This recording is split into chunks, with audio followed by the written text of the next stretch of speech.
the heck? Check engine light. 2017 QX60. Gotta fix that. Let's go to Skagg's Garage.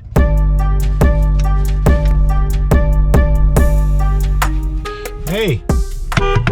Open up.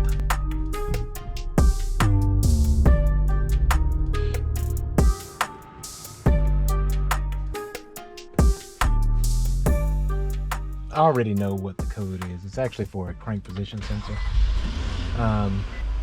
So what I use is the X-Tool, and I got this off Amazon, and it's really good for a home gamer because it goes a little bit beyond the handheld scanners. Basically an Android-based tablet with this software on it, and what I like about it is that it does an auto scan, and also you have functions to where you can activate different features if you want to activate your evap per sensor, you know, just to check different functions of the car.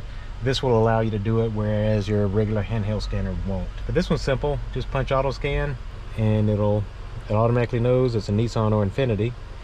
Hit Infiniti, USA, America, and that's us. VIN number, click OK, and you can do an automatic scan. It'll come up and it'll go through all the systems. Scanning, normal. That's it. So we're going to click on our engine failure, the transmission failure one. I know what that is. We'll address that in a later episode, but I'll click on engine, diagnose, read trouble code, crankshaft position sensor, B1 sensor B. I'll leave a link for this in the description because it's really handy. Like I said, especially if you're chasing issues.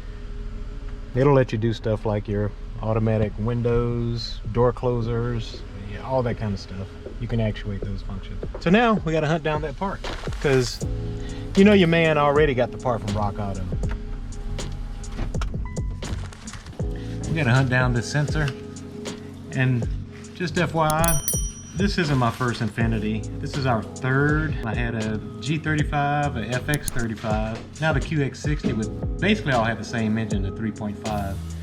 Heck, I even got another Infiniti sitting in my driveway racking up parking fees. And I know this might be a bad time right now, but you owe me $32,000 in legal fees. What? You know who I'm talking about, number one son. The only difference here is that this engine's transverse, so it's sideways, so I gotta hunt down that sensor because I don't know where it is on this car.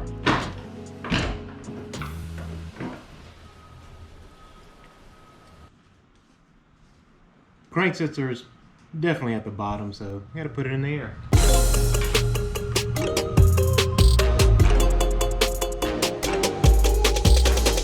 Found it. So basically, it's just one bolt there. Undo this connector, pop it out, pop the new one in, and Bob's your auntie. 10mm bolt. You know, let me take this connector off.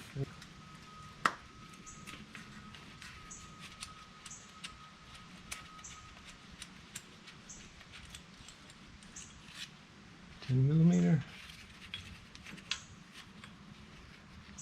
And there it is. There's no O-ring on this. My new one has an O-ring. That's odd.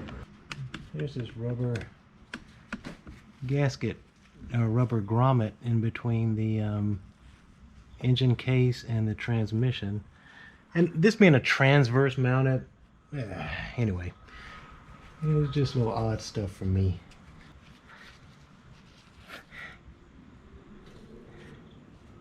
I don't know if you can see that. It actually fits right there. There's little grooves.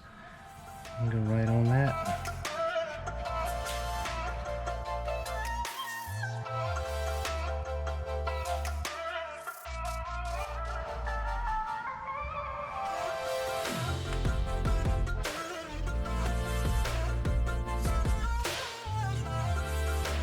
That's it. Put the connector back. Click, make sure the connector's on good, and that's it.